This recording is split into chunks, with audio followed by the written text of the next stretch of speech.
Estamos con el profesor adjunto Aldo Fierro de la Cátedra de Geriatría del Hospital de Clínicas, también ex profesor adjunto de la Cátedra de Medicina Interna. Aldo, es un gusto que nos acompañes en la mañana de hoy en este tema tan interesante que es las patologías, las enfermedades del adulto mayor.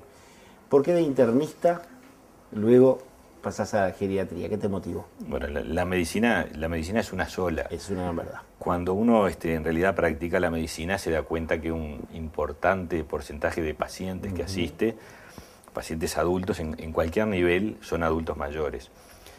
Y en la medida de la práctica de la medicina, tanto en la atención primaria como también en los pacientes internados, se da cuenta que tienen una problemática que es diferente a los grupos de población más jóvenes. Sí.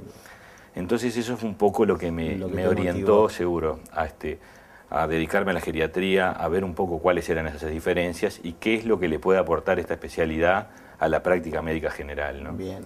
El otro día escuchábamos a un colega que decía, cuando le preguntaban por qué se había dedicado al área específica de la obesología, decía que específicamente él tenía unos trastornos de peso y que que eso lo motivó.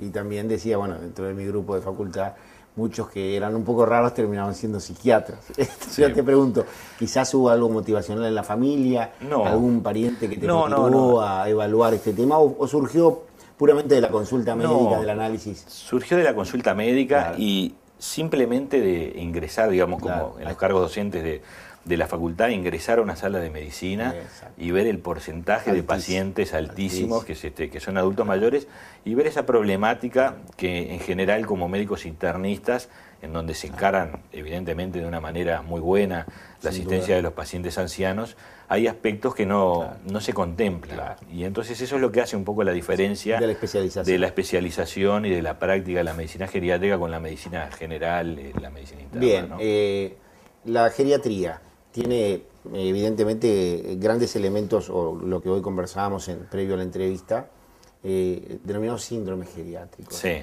¿Qué significan síndromes geriátricos? Sí, la geriatría en realidad se basa en una valoración que es diferencial con respecto a la medicina general o a la medicina interna.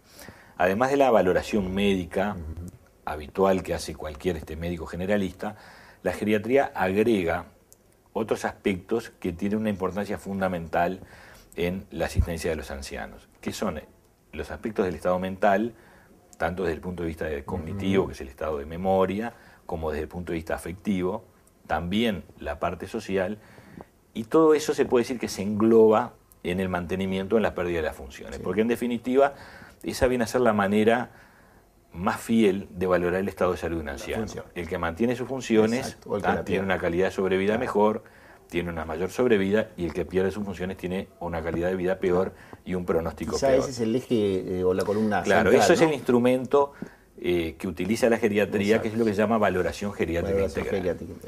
Pero además, digamos, de la evaluación médica tradicional, la geriatría agrega la detección de problemas.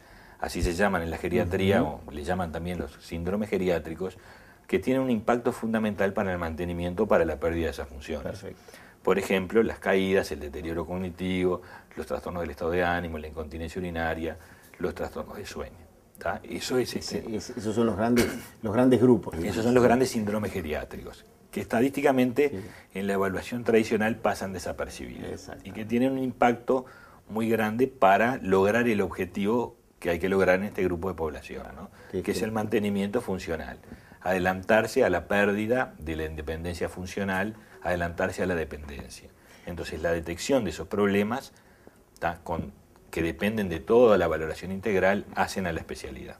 Sin duda, todo el tema de la geriatría implica de alguna manera también una política nacional para el adulto mayor, que de alguna manera vemos que se viene implementando con un carnet del adulto mayor. Claro, es una especialidad que tiene un enorme interés por el porcentaje de adultos mayores, que va aumentando cada vez más, porque la gente vive más, pero mucho tiempo vive dependiente. Eso genera una problemática que va más allá del problema del paciente, una problemática familiar, una problemática a todo el sistema de salud, pero además, para lograr el objetivo, es imposible que trabaje solamente un médico, aisladamente, sin el concurso de un equipo de asistencia geriátrica. O sea que la otra característica fundamental que tiene esta especialidad, que requiere el trabajo interdisciplinario. No existe la medicina geriátrica sin un equipo interdisciplinario. Creo que la mayoría hoy de las divisiones de estancos médicos ya dejaron de ser estancos y son multidisciplinarios, claro, porque en definitiva todo tiene su parte psicológica, su parte emocional, su parte fisiátrica, es decir, claro, y más en este caso. En este grupo de población eso es relevante, porque es un grupo de población vulnerable, claro, que pierde funciones, que se vuelve dependiente, y eso genera la necesidad de que alguien lo sustituya en lo que el paciente no puede hacer. Cuando no se puede valer por sí mismo, significa que alguien lo tiene que sustituir en las actividades que no puede realizar. Recién hablábamos con la doctora Ana Gmay justamente de que el año pasado, en el Día Mundial del Alzheimer, el lema de ese día fue el cuidador.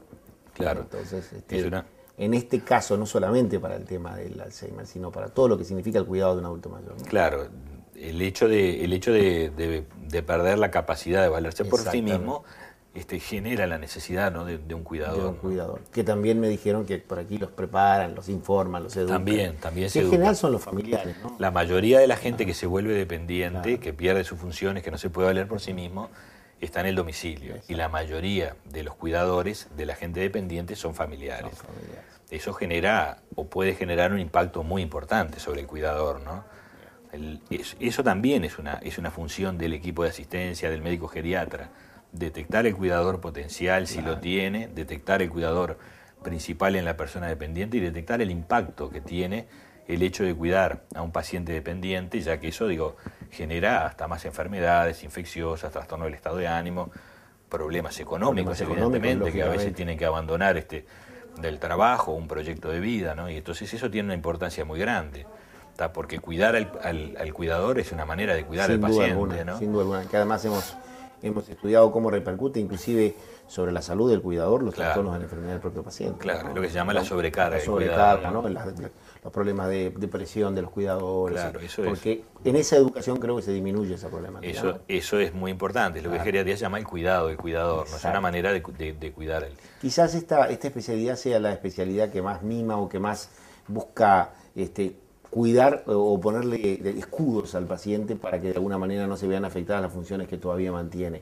En ese sentido, está faltando el ir al domicilio del paciente, ¿no? Creo que ese sería un tema fundamental. Claro, eso tiene una importancia muy grande. En realidad, digamos, la geriatría o la medicina geriátrica se puede aplicar en cualquier nivel de asistencia. Las formas de aplicarla, evidentemente, es diferente de acuerdo a las características de los pacientes, ¿no? No todos los pacientes ancianos son iguales. Eso es una cosa que en realidad a veces no se entiende. Se le pregunta al médico geriatra, ¿a partir de qué edad atienden ustedes? Claro. En realidad no es tan importante la edad cronológica, sino la situación en que se encuentra el paciente. La evaluación geriátrica integral, que era a la que hacíamos referencia, permite evaluar a los pacientes y clasificarlos en lo que se llama una tipología de ancianos.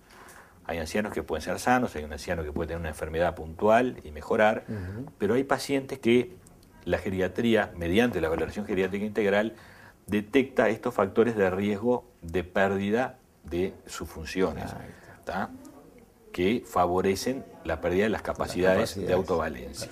Entonces, ahí es donde tiene mayor impacto la evaluación geriátrica integral. Sin duda, porque tiene de alguna manera un factor preventivo a la pérdida, ¿no? Ahí está, eso es fundamental. Detectar aquellos factores que pueden hacer que el paciente que se vale por sí mismo pierda funciones, se vuelva dependiente, tiene una importancia fundamental. Digamos, un ejemplo que creo que hablaron es el tema de las caídas, ¿no? Las caídas recurrentes en un paciente anciano que tiene autovalidez, que puede hacer sus actividades para cuidarse a sí mismo, pueden ocasionar que bruscamente se vuelva dependiente. Entonces, adelantarse a que ocurran las consecuencias de las caídas, están valorando los factores de riesgo de caídas, tanto del propio paciente como del entorno, es una intervención que tiene un impacto fundamental.